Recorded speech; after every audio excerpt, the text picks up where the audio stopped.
Right. Wow. Mm. Yes. Yes. Oh my gosh.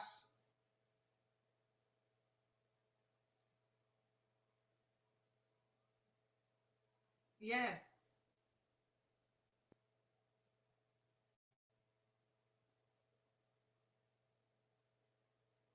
Mm.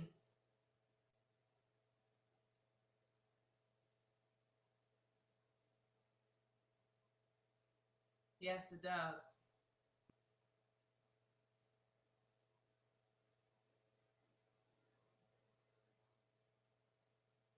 Right.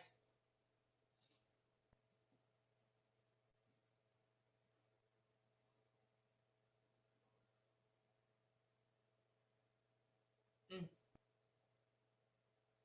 Okay.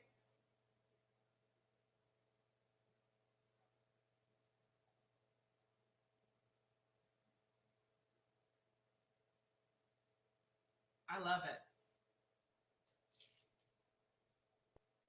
Great.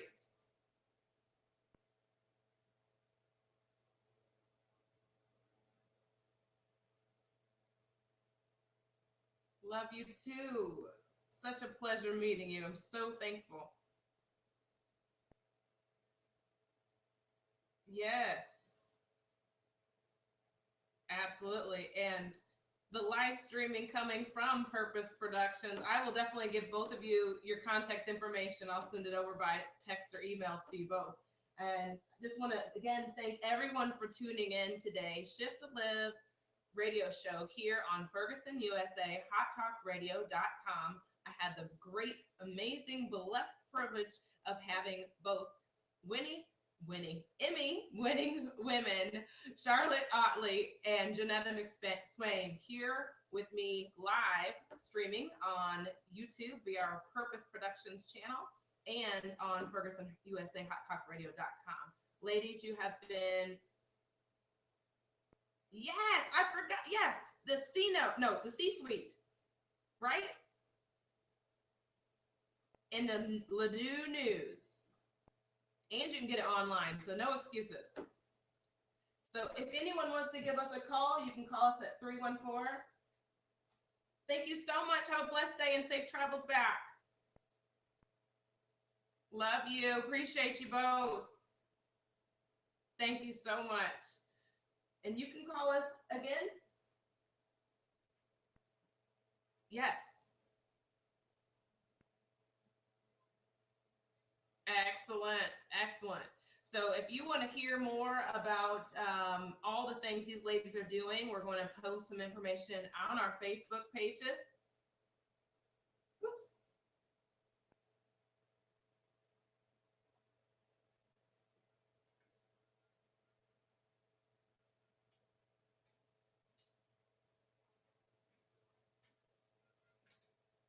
All right. We want to thank our wonderful listeners for joining us today, shiftolive.radio.com. And I want to make sure that we get our guests in here. I think they're a little not in the right place. I'm going to go grab our guests and we will be back here shortly.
do a switcheroo in a minute. We'll have you guys. You can sit here first. You can just use those two chairs. You're gonna really be here. So resituate it.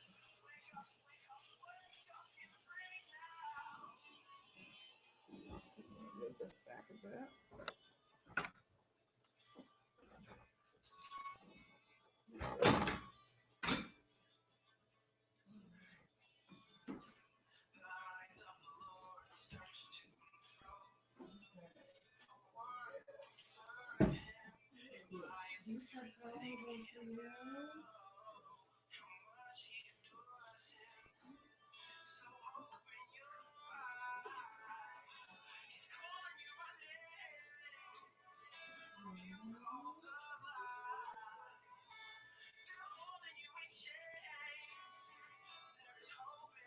Is this video recording? Or? Yeah, we're getting both.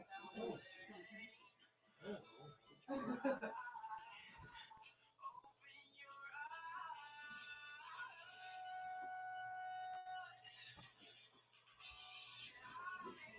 More just like this.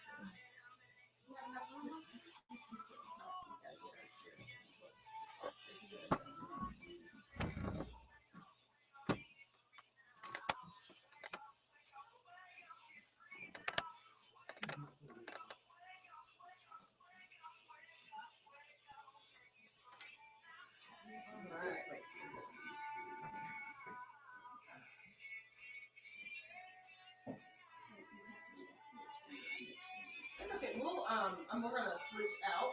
Oh, okay, for the mics anyway. So we'll get you.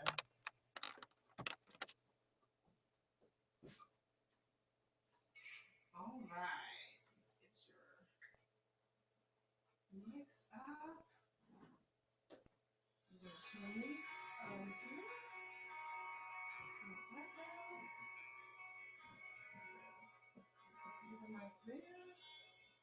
Well, actually, let's start with well, yeah, we'll just do it this way, and then we'll swap. Okay, that works. Need more headphones. We could have shared mics. All right, everyone. I want to thank you again for joining us. We are live here on Shift Live Radio on Ferguson USA, HotTalkRadio.com, and live streaming from Purpose Productions YouTube channel. Say hello to everyone. Sneak in there, girl. So I am greatly honored to have everyone here with me today. We have the Newmans and we have the Newells. So we're going to start with Rhonda and Dion, and just I'm so excited to hear a lot about your testimony. I know bits and pieces, but I'm privileged to be able to have you guys share your story with everyone that's listening, and all the great things that God has done for you guys in your life. So welcome. Well, thank you for having us. I'm excited to be here. This is a privilege and an honor. I know it's been a while seeing you, so it's nice seeing your bright, shining face today. Thank you. So, wow. Where do you want to start, babe? Definitely not the beginning. Yeah, we're high school sweethearts, so I don't know if we're that far back. We don't want to go that far back. I guess we'll start at the time when we moved into our first adoption. First foster placement. That's a good place to start. So we are currently parents of 10 kids. 10.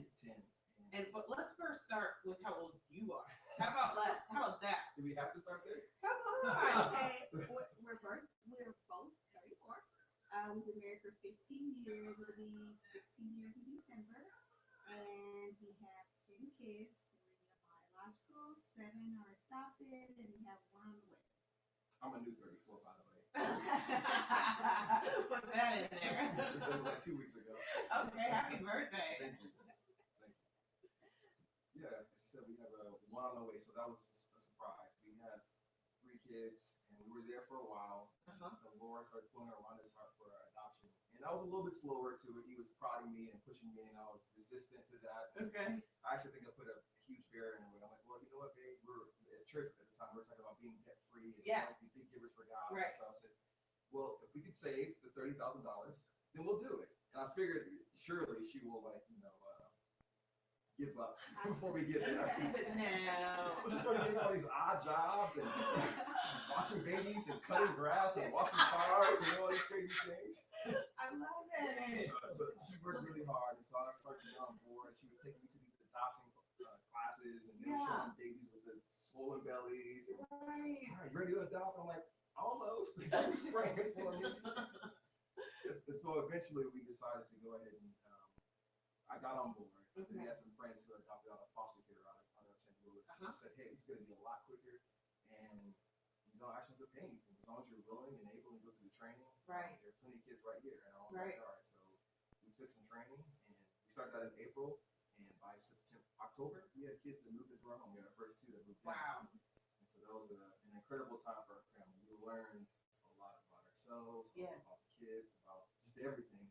One thing we did learn was we were lacking a lot of spiritual maturity. We were in a place in our walk where we were not ready to love these kids the way they needed to be loved. They had seen so much, and Right. they just thought we just drop them into a good home, Yeah. and drop them to a couple parents who care, that everything should go great. But Right. there were some things in our heart that were significantly missing. We couldn't provide the kind of love that they needed. It reminds me of in the scripture where it says, for God so loved the world, he sent his only son. Right. We've all sinned and fallen short of the glory of God.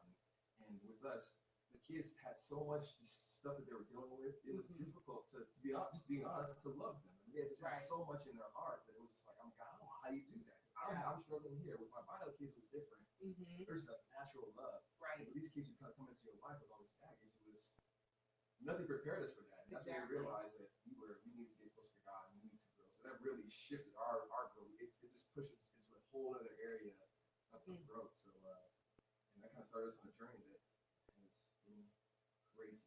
Yeah, absolutely. And to go a little further back, my sister took guardianship of myself and my 2 brothers when we were teenagers, you know, the most undesirable age Wow. possible.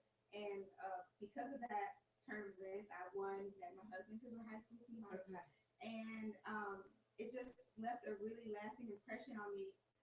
She gave up so much so that we could have a chance at a better life. Right. And because we lived in some pretty bad circumstances, kind of put 2 and 2 together and realized, hey, you know, we don't need as many material things as we think we do. I remember, you know, growing up and, you know, just wanting a safe place to stay and somebody to love me. It Right. didn't matter if you had a bed for me, if you didn't have a bed for me, I just wanted somewhere safe to be. Right. And I thought, you know, gee, we have this house and we only have 3 kids. We can provide that for, you know, some kids. And, you know, we adopted the first time, you know, kind of like, oh, we still have room. And Had I known that this giant house we bought out in the suburbs would be filled with children, I would have got a much smaller house. The Lord was like setting me up for something like You had no I idea. had no idea. I'm like, all these extra rooms. I have a room for playing backgammon, and a room for darts, and a room for Right. No, that's not the plan. Wow. I think it's amazing. What also connects me to your story is my mom was a foster parent, my childhood. So we also have 2 adopted brother and sister. And just watching the kids coming in and out of our home, we did a lot of respite care. So we would have those families of, you know, 2, 3, 4, 5 kids in emergency situations coming at night and caring for them and getting them clothes the next day from the voucher that was sent, and, you know, just waiting for them to have a permanent place or a semi-permanent place to go. So I understand when it's hard to love them and to, where you have to dig, you know, really to be effective for them. It's not their fault what they've gone through, and to be able to show them love and share them love and give them hope. And it's a beautiful thing. My brother and sister are now 22 and 23. And my brother, we adopted, well, he came into our home at 6.5 months old, and my sister at 6. So it's a beautiful thing to see the whole story, you know, carry on. I think it is. I think it's a fine balance of, well, we're trying to, you know, display love, and also we can't hang out here. Yes, your beginning wasn't what you expected, but with the Lord is bigger. And we can Right. do more. You're not be what you want to be and do what you want to do and serve the Lord however you feel like that He wants you to serve Him. We're not gonna stay here in the hurt. We're gonna Right. move That's so important. forward. So important. Because I think sometimes, with foster care, there's that, we realize that they come from such a difficult place, and so we don't necessarily expect them to rise above. Yes. Or- The level of expectation is different. It's Mhm. it's not. I don't know how I can say it. It just the level of expectation is just different, and really, you might not move at the pace that you want to move at, but Right. it doesn't mean that you don't try and you don't strive to have integrity and to know the voice of God and listen and obey when He tells you to do something. Because that's ultimately what we want. We want to raise children who hear the voice of God Right. and listen and obey. That's what we want. That's what matters to us. That's awesome. Beautiful. Beautiful. Beautiful. Quick shout out to all the respite providers out there. We got a Yes. ton of hard placements and moving for respite providers. We probably were like, all right, you need to go somewhere else. But I love the respite providers. It gives us a Yes. sense of calm in the storm sometimes. So Absolutely. that's awesome. How do you guys, being almost 16 years, that's amazing, that you guys have been, have a beautiful marriage that long and so young, and now with almost 11 children, how do you keep that relationship with the two of you healthy? How do you do that?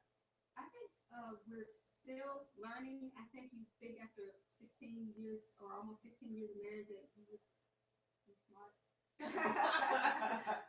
But the reality is we just made the decision. Nobody's going anywhere without the other person. Leave, I'm following you. You're not going anywhere. We're going to work this out. Right. Literally till death do us part. Yes.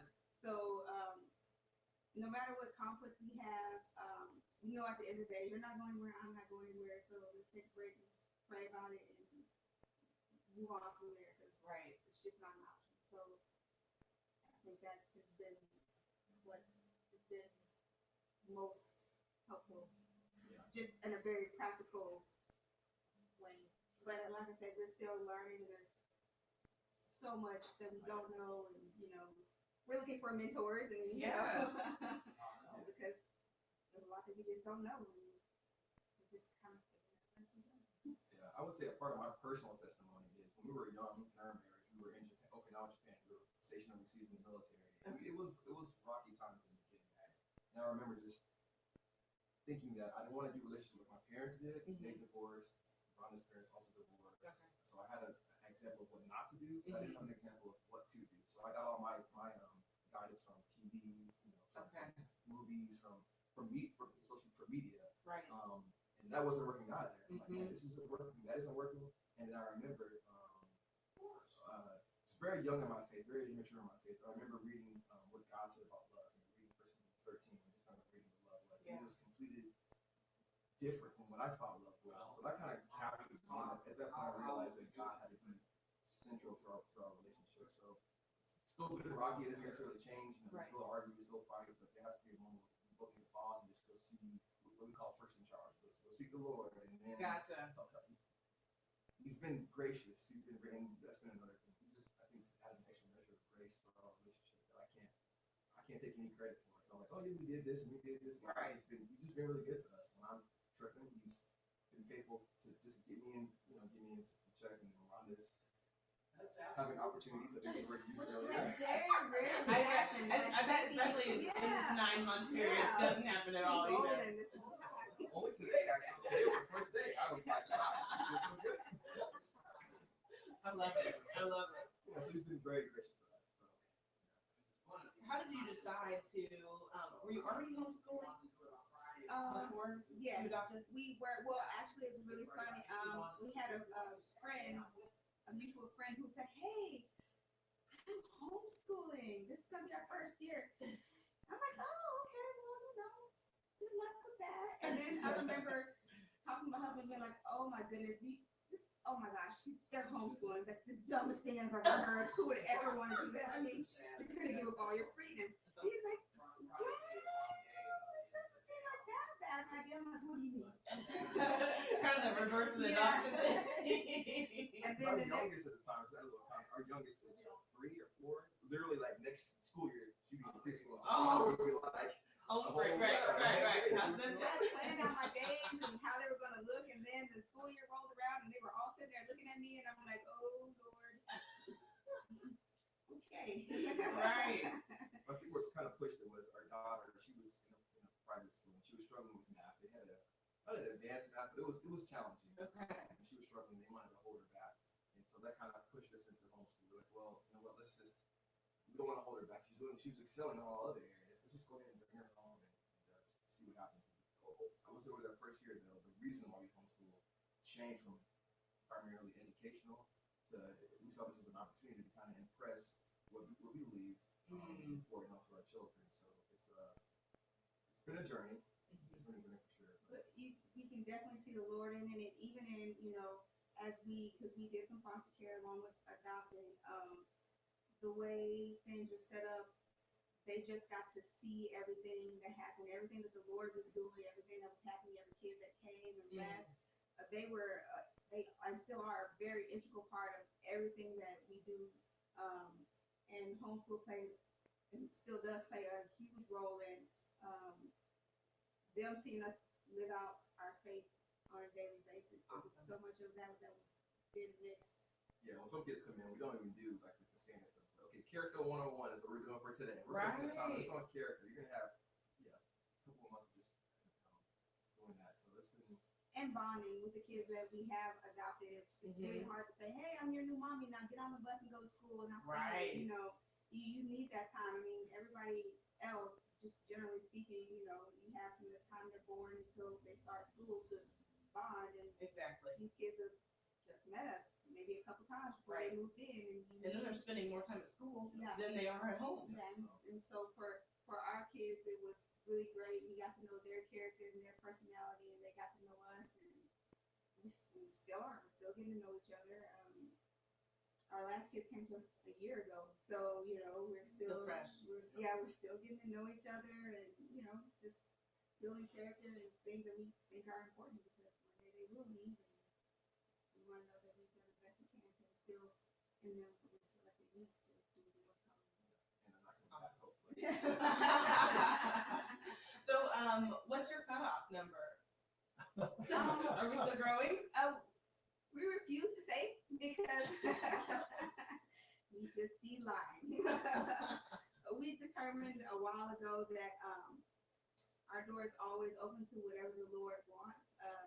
He's always been faithful to provide provision for whoever He brings into our home. So we don't have a number.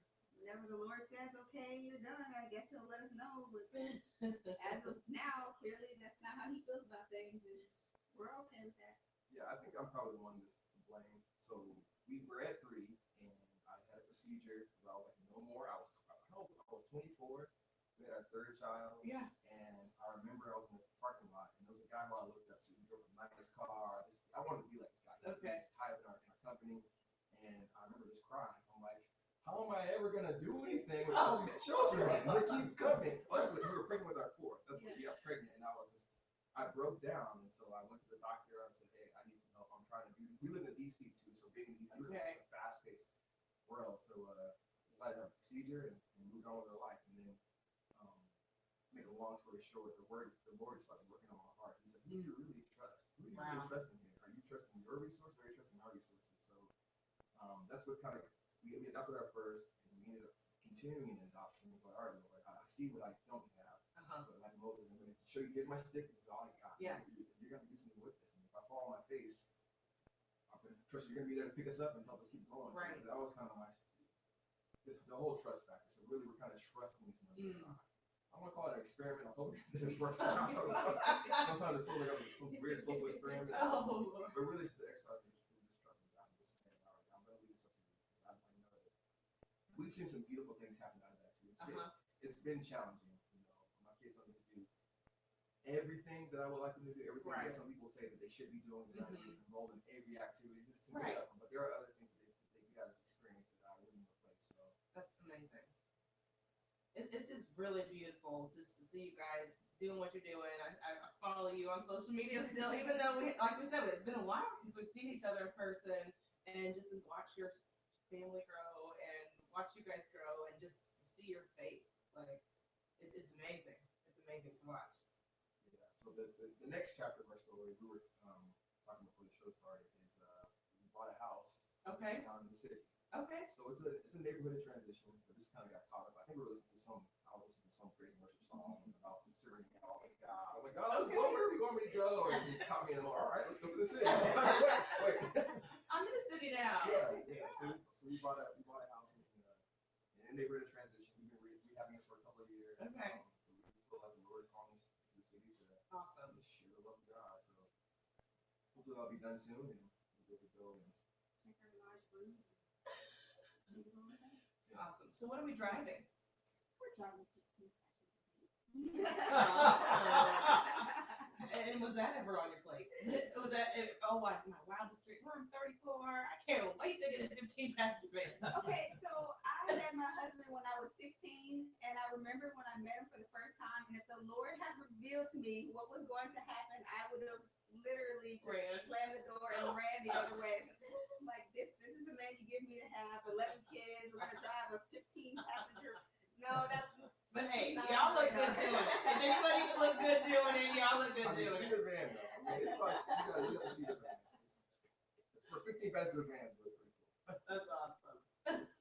So yes, I've never envisioned driving something so big, and it's just, yeah, it's a lot of things I never envisioned for my life, but it's all right. On the back of the van, we have all the stick figures. Okay. And there's a ton of them on the back of the van. So people are always like snapping photos. I gotta add hashtags so I can see what it is. I want to see what Right, it you is. gotta I'm follow. not gonna be offended. I want to see what you said. I want to laugh too, right? That's awesome. You should do that. I'm thinking about it. You gotta come up with a creative hashtag now. Yeah, that's perfect. That's beautiful. Well, we're gonna, and don't go anywhere, but we're gonna go ahead and switch over, and then we're gonna combine the mics. So if we could lend your headphones over to Maryville. We're gonna slide the mics over. Again, if you guys are interested in calling in to talk with either of these wonderful couples, you can call in at 314-388-9622, or you can watch live streaming on our YouTube, Purpose Productions, or online. You can also listen in at www.fergusonusa.hottalkradio.com. All right, so we have with us the very wonderful Mary and Bill Newman of Changing Lives Today, one of their ministries, right? Right. Absolutely. I wish this was more way. But I had the great privilege, actually met them. It was on purpose. It was divine appointment. I was meeting with Adrienne Ransom. Right. She started my journey with my homeless documentary, I'm One. And so we were meeting together to try to get some footage, which is a whole nother long story that we believe for a long period of time that almost 5 months of my information was lost.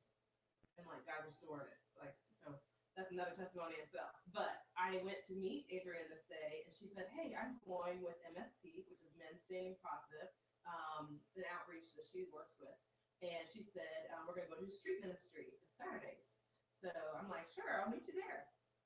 So here I meet the Newmans. And when I walked up, we walked around the corner trying to find the other group. They had already left, I believe. And we came up on a car, and it was a husband and wife, and they were praying with them. And just really got to show, for me, kind of, I don't know, I'll say stepping away, but my faith, I was shifting. And it was a period when I was coming back to, just renew my faith and to watch the experience of the car literally was running as a couple, it was a boyfriend, girlfriend, and finding out, or couple, whatever. They led them to Christ, and we got to pray with them right in the car, and they were like having a spat or something, I think, when we Right. Right. So anyways, if you would just introduce yourselves and your ministry, I'd love to start there with you. Okay, I guess our ministry really started with a lot of outreach in St. Louis and Vanderbilt. It was through a church-sponsored event, and we had barbecues and things like that, giveaways for people. And then the church handed the baton off to me, basically, at that time.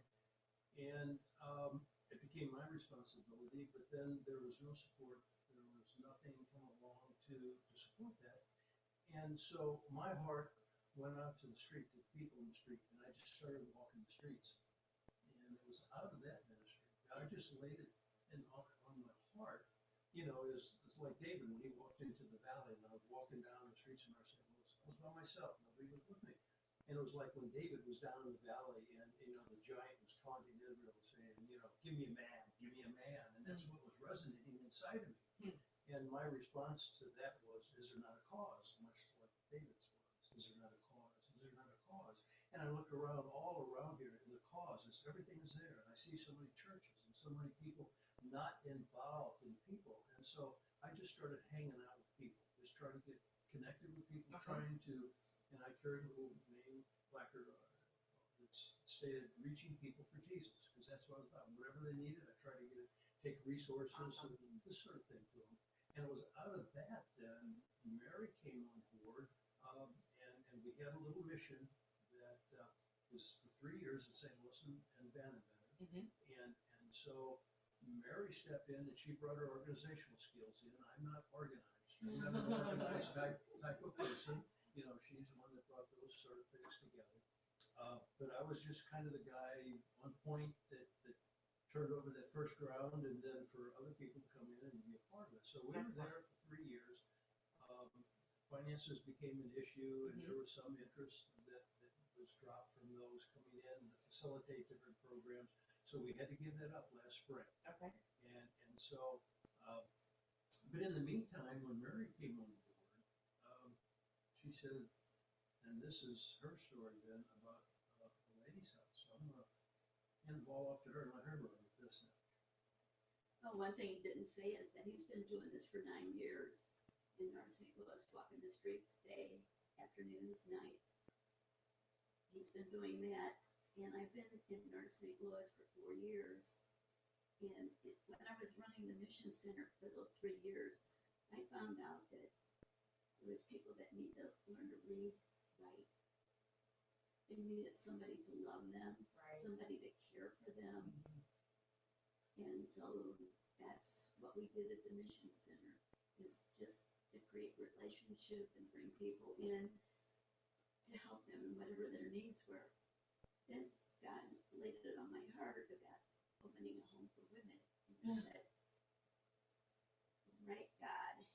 So he came me the second time, and I said, do you realize what you're asking of a woman that's in her 70s to start a home for women in North St. Louis? And the third time he asked me, I said, I get it. I heard you. So it's taken me 3 years now, because I had to deal with the city and just a lot of political things. Right. And a contractor that walked off the job and left me, leaving the house half unfinished with the supplies and money. But God provided. Yes. We opened in this March. And I have a house mother that lives there 24/7. I now have 4 women that live in there. Awesome. I have a room for three more to live there. Okay. And they have to be free of drugs and alcohol. This is a home for them after rehab, Okay. so that we can work with them to get them back to get a job if they don't have a job. If they don't have their GED, we want them, if they don't have a high school diploma, we want them to get a GED. I have one young woman who wanted to go on to Forest Park Junior College for CNA. And so this is how we're working with the women. And all of us, it just lay dormant for a while. There was nobody coming. And all of a sudden, God provided these women. That's beautiful. And they're from off the street. They just came to you? Well, I reached out to other organizations Mhm. to let them know about the women's home. Okay. And so the word just started getting out slowly. So I have one woman that has come to us from Larry Rice's program. Okay. There was a woman that was doing homeless mission work on the street, and she encountered Ruby. Yes. And so through that, then Ruby, they searched us out, and so Ruby came to us. And So tell, I mean, I know the story, but could you share with them here, the newels, and then people listening, who is Ruby? Ruby was on the streets for off and on for the past 6 years. And she ended up in different shelters. Our very first woman, which is this is our fantastic first person. She came to us from Places for People around Lindo. And a woman that Bill had met on the street, and then that I worked with, that we had worked with for a year or so. She saw Bill one day on the street, and she said, "I'm going to give you this card, and this is where you need to tell Mary to make connections." And that was Places for People. I went there on a Wednesday to meet with them. On Friday morning, I got a call, and I told them what's needed. They have to have physical. If they see doctors, we have to get a letter from the doctor saying that what their health condition is. Are they capable of living in a controlled environment? Are they a threat to any woman in the household? Because this is all about helping women to become, to raise them up in society, and to raise their worthwhile feelings about themselves, that they are worthy of something. They're God's child. And by 1 o'clock that day, in Places for People, brought in Nancy. Nancy is an amazing woman. Chris Long and William Hayes from the Rams went out on the streets. They wanted to be like homeless people. Mhm. So they dressed the part. They went out, no cell phone, no money, homeless. Went amongst people. And ESPN had this on, and I don't know, some people may have seen it, but also our local stations also aired it. And their hearts were so touched and so the conditions of what they were seeing Right. and how people lived. And they went into the warehouses, just anything downtown, and to Martin, who was living in the warehouse, and talked with him. And Martin was concerned about what he called this little thing inside the warehouse, which was Nancy Dunn. Mm. Nancy had been out on the street at that point 2 years, living downtown there, be it under viaducts and warehouses, wherever, in the winter under the slats and that at Soulard Market, be it 20 degrees, whatever, because there was no place. Because shelters weren't open until it got to a certain degrees. Right. They stay full. Right, and so these two men were so tired. They spent that night out, and the only place they found was in the back of the truck. They thought they were freezing to death because all of Right. So they went back the next day because people in the van was reporting everything that they were doing. Mhm. So they went back to find Martin. They went back to find Nancy. And they took Martin and Nancy and put them up in a motel downtown for 2 months. They produced 2 people for 2 months. A job as a construction worker. Awesome. Places for People came across Nancy's path. the Rams coordinator, somehow they got together with Places for People, and Places just grabbed onto Nancy. And like I said, from 8 o'clock in the morning to about 1 o'clock when they brought her to me, they had all the paperwork from the doctors. They had the money for her to stay for a month. And it was just awesome that they worked that fast. And it wasn't them, it was God working. Absolutely. Because we can that fast. Right. And for it to flow that easily and everywhere you. And so Nancy has been with us since May I like 29th that. I like that. Excellent. and is just progressing. These last 3.5 months, she is not what you saw when she came in. Mm. And places just, they've helped her with her mental health. There was a dentist that saw this on television. Uh-huh. He is doing all of Nancy's dental work for free, which is costing something $10. Wow. So he was so taken back by what Chris Long and William Hayes did, and seeing how these people lived, out in the streets, and that he just can't see. She's a small, petite woman. She's very quiet, very humble, doesn't expect anything. She's willing to do whatever you would ask her to do. Awesome. And so it's been a delight for us. She's been working. Our house mother, Nina Boone, has been with Nancy, and they've been praying. They've been studying the Bible. They've been doing life skills, just getting Nancy to see what it is. Right. And that's what the women's house is about. I want women in there so they can see what it is like to live in a home. Right. And that's the way the house is set up. It's set up as a home. It's not my home. Mm-hmm. It's God's home. I'm just and God just provided just everything. I do have to say that there was no church or organization that's willing to back us. And it's been done with private donations, Okay. which we are so blessed by, because here we are in our 70s, Mm-hmm. and both of us have a heart for the people in North St. Louis. And so furniture came, everything just, people was just bringing everything in. They needed, Love it.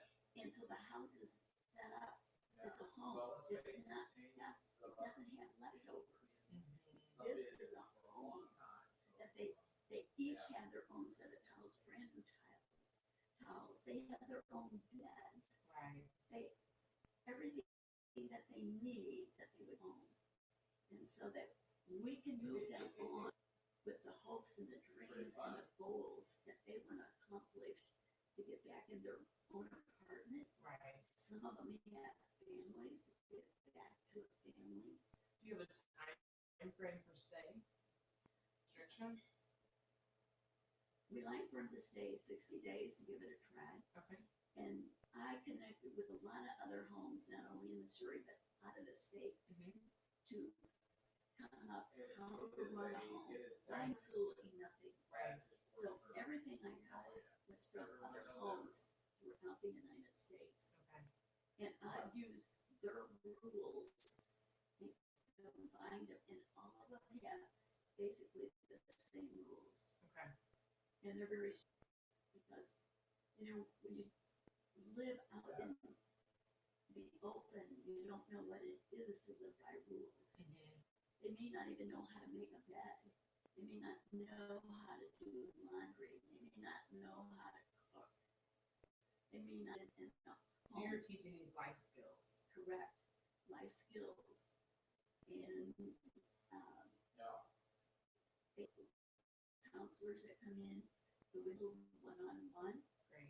And as each woman comes in, the number of counselors are doubling, because two counselors cannot counsel this many women, but they have trained people to come in and do the biblical counseling.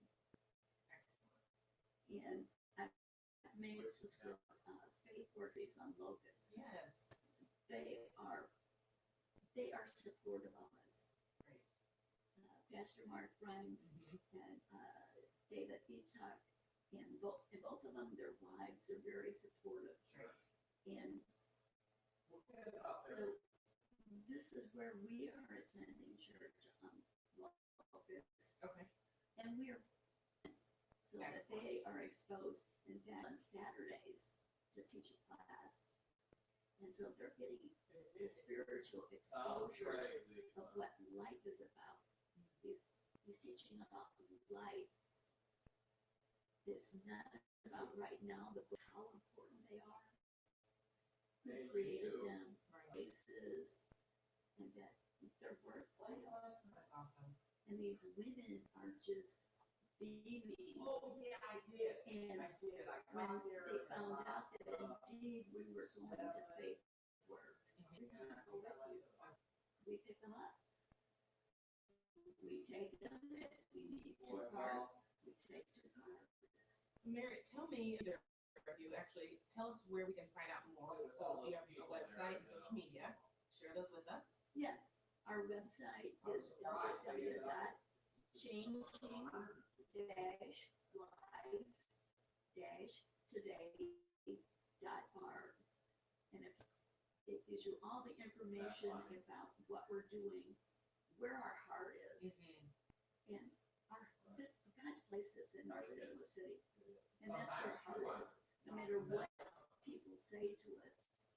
And like I say, in the community down there, were the people, it was a real surprise to them, especially when someone come to the door and they talk to me on the phone. They're taken back that I'm a white woman. Uh-huh. What is a white man and woman doing in our St. Louis? Uh-huh. And your response? God has placed us here. Well, you know, we had great favor in the process because in the diocese you get signatures within the 611-foot radius of the house. Okay. So we ended up, we need 51%.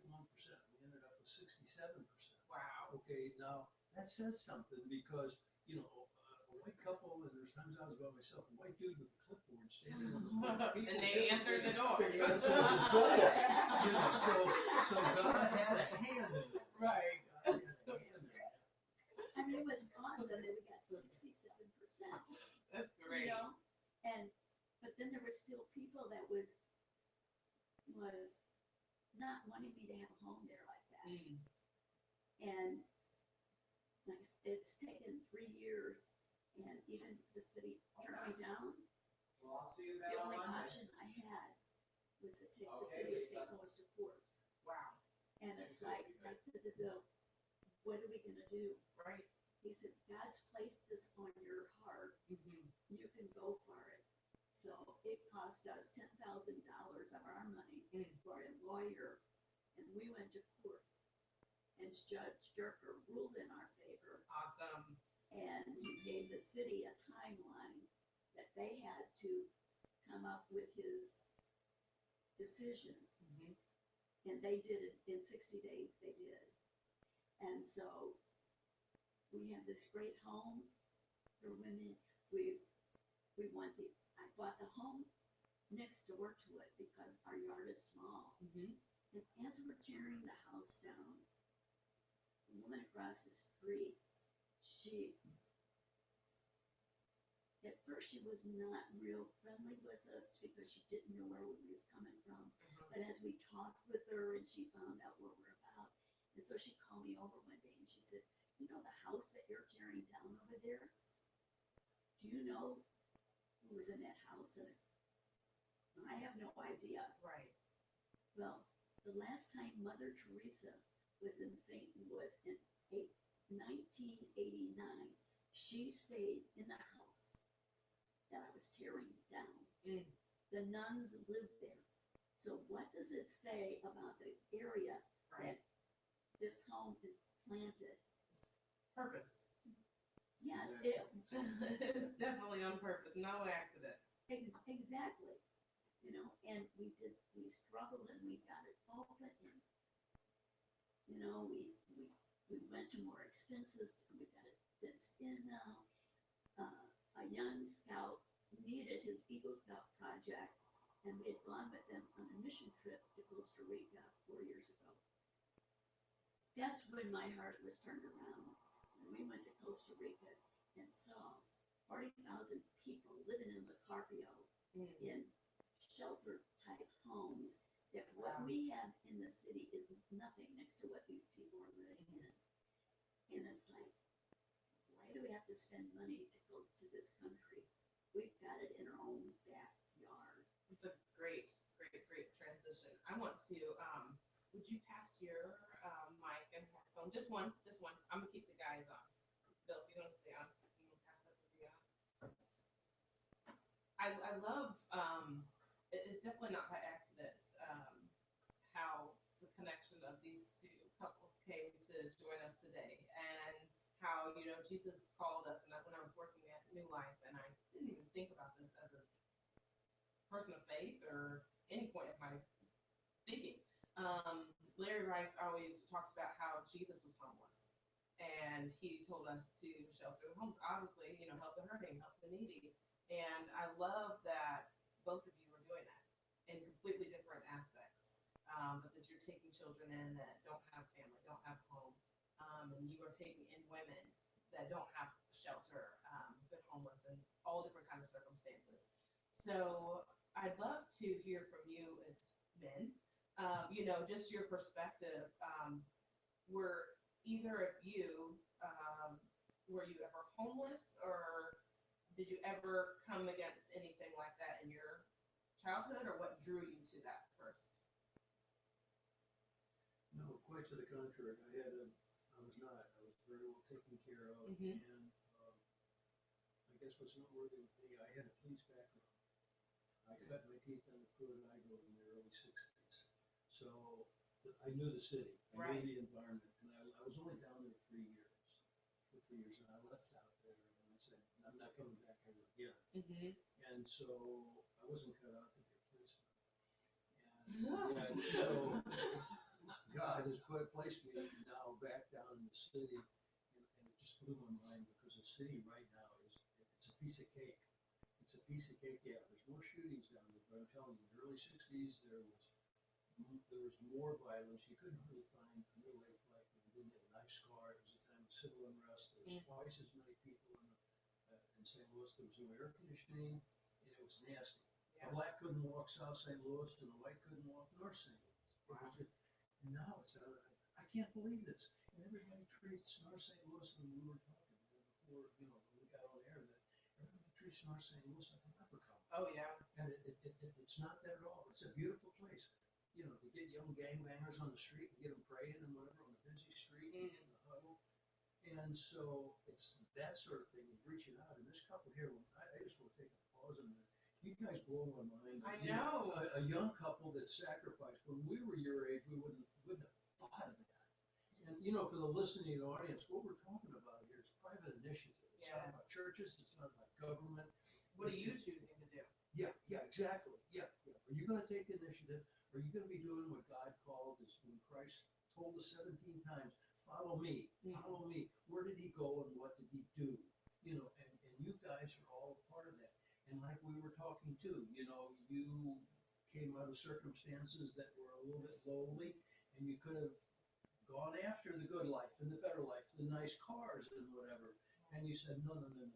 You're going down there and you're doing for people. That sets an example. It really does, and especially for the young people, for them to see that. That blows my mind. It really does. Awesome. And I'm actually, do you want to comment on that? I don't know if I should. I mean, Okay. it's right there. No, that was great. But I actually I thought of a question as he was speaking. And, you're creating homes for the homeless. And more importantly, which is really missing, I'm a single mom. I get it. And I see so many other single moms, single parents, period, just of children without fathers. And so what does it mean to you to be able to be such an example to these kids and to take them under your arm and just show them like what it means to be a man and a father. Yeah, so that's definitely something that's close to my heart. Yesterday was my father's birthday. He was my stepdad. He stepped into my life when I was really, really young. As long as I remember, he's always been dad. We spoke about it hours today. And for the first time ever, I heard him say something. He said, when you guys were younger, I wish I would have taken the time to teach you about X subject. Yeah. He didn't know the impact it had on me. So to kind of hear him say, you know what, I wish I would have done this a little bit differently. It was just a very small thing, but it was very meaningful to me. I probably should go back and tell him that. But being a young man, when I had my family, there were just so many things I didn't know how to do. Right. And I just feel like I was stumbling. I feel like, when I was entering into my race, the baton wasn't handed off to me very well. And I was stumbling. I didn't know what I was doing. And God just really did me a solid, just placing things in my heart that are now pillars on my heart, things that are really, really important to me. I felt like in the beginning of my life, I was kind of sacrificing my family on the altar of prosperity and all these different things that I was chasing after. Right. And my family was taking a hit for it. And God just kind of showed me what I was doing. And so things became very, very important to me. And the last two kids we adopted, we had a chance to meet them before the adoption. She looked me square in the eyes and she said, I want you to raise these boys to love and serve the Lord. And what she didn't know was, and I'm like, and what I want to say was, lady, that you have no idea how important that is to me. And so I really believe that adoption, usually adoptions take pretty long. This one happened over the course of a week. It was crazy. People know we do crazy stuff all the time. People are like, we didn't know you were adopted. We didn't know we were. We had 8 kids. It was a lot. And later you see us with 10 kids. And anyway, so it's been something that I would say that my childhood was decent. I had food, I had clothing, we had lights and stuff. But there were some things that I feel like would have made me a better father and a better husband that I did not have. And God really just messed up into my life and made those things important to me. And use the scripture kind of highlight some things. And those are things I wanted to just really pass on to my kids. And just giving us opportunities to kind of step into other kids' life who may have otherwise wouldn't have had those opportunities. So Awesome. And as his wife, I have to say, I feel over the course of, from the time we started adopting to now, I see the change that the Lord has made in his heart and, towards our children. And I honestly feel like, I know my kids don't know it, but, I feel like they couldn't possibly have a better dad. That's awesome. You just couldn't get one. Not if you made him yourself. Right.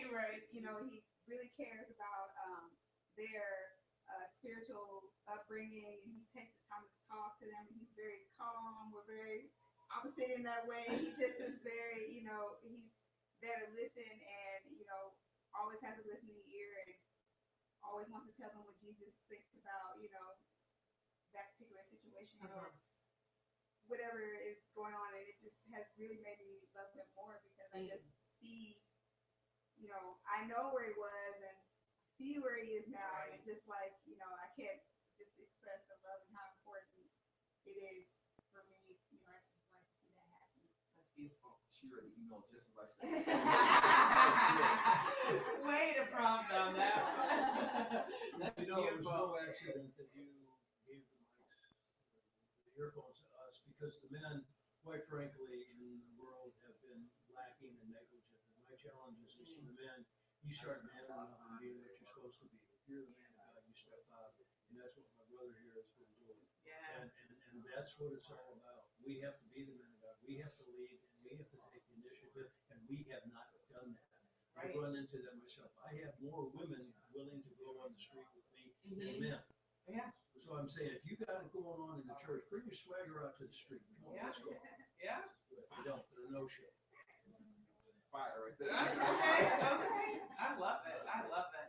And we're gonna wrap up. But I just, Mary, just first of all, tell us if there are any needs. Do you have any needs for the house?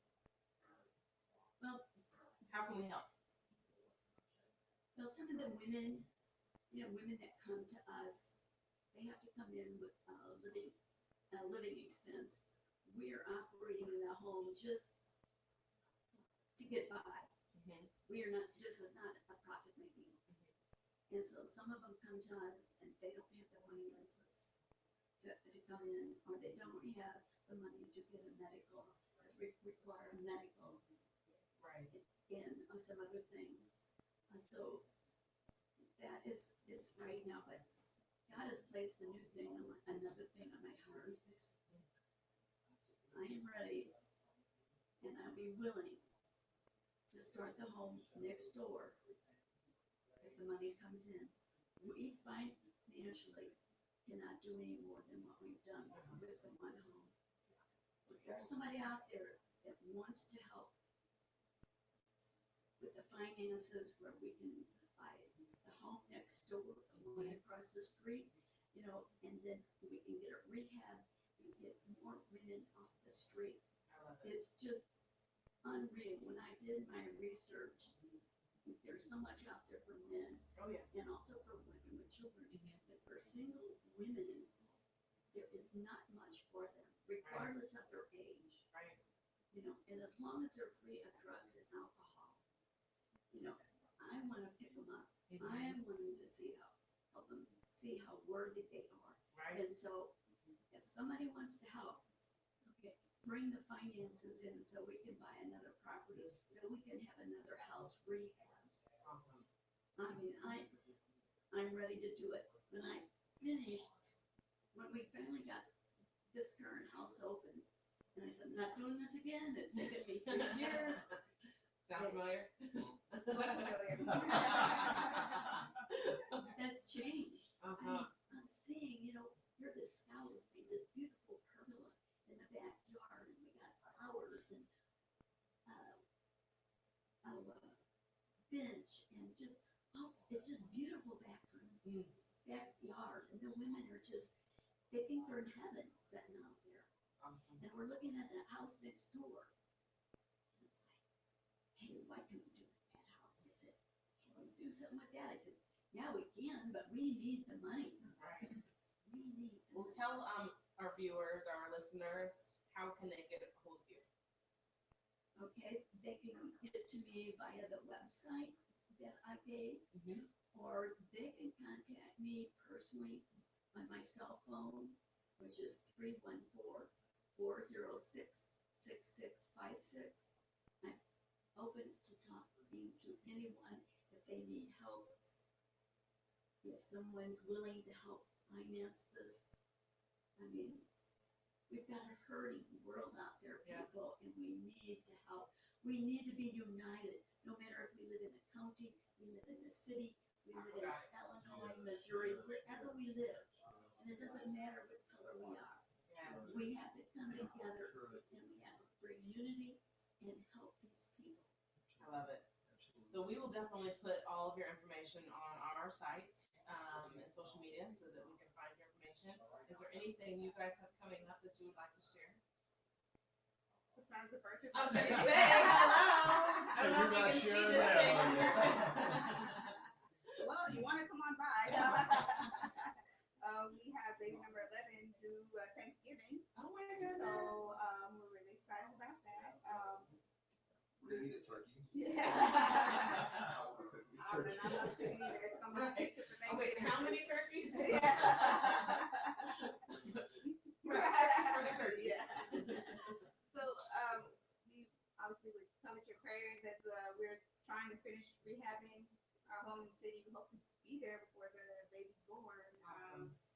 Just seeing what we can do in the scouting area and how we can share the love of Christ and just get situated. So, prayers are always welcome. Awesome. I love it. I love it. Well, I want to thank all 4 of you for coming in today and joining me on Shift to Live. And it's been a beautiful time for me just to sit in front of you and hear all the great things God's done in your life to help you guys shift and what you're doing to shift the lives of others less fortunate. So thank you again for joining me today. And Leon, can I ask you to close us out in prayer? Oh, most certainly. Thank you. Heavenly Father, thank you for this time today. Thank you for this ministry, helping us to shift. Father, I know it's you that provides us with grace and love and compassion. Without you, Lord, we would be broken-hearted people. Thank you for your Son, Jesus Christ, who enables us to share your love with the world. Father, I pray a blessing over the ministries that were spoken about today. I pray for the finances that are coming in. I pray for this show continues to broadcast and that it touches lives. Lord, we love you so much. It's a nice time, right? Amen. Amen. Thank you all. Say goodbye, wave to our viewers. Thank you all for joining us, and we'll see you next Tuesday from 3 to 5 on Shift to Live Radio on Hot Ferguson USA Hot Talk Radio.com. Good That's a stuff, mouthful. good stuff. Thank All you. right. Thank you for having us. you. Yes, thank you. And I'm gonna get pictures with you before you leave. No, you guys are really awesome because, you know, it's, you're willing to, you know, you sacrifice your, to a degree, your future, your, in terms of finances. And it's like the doctor, Mary mentioned, David and Leslie Utah. They're both doctors and they're young and they're still paying part of their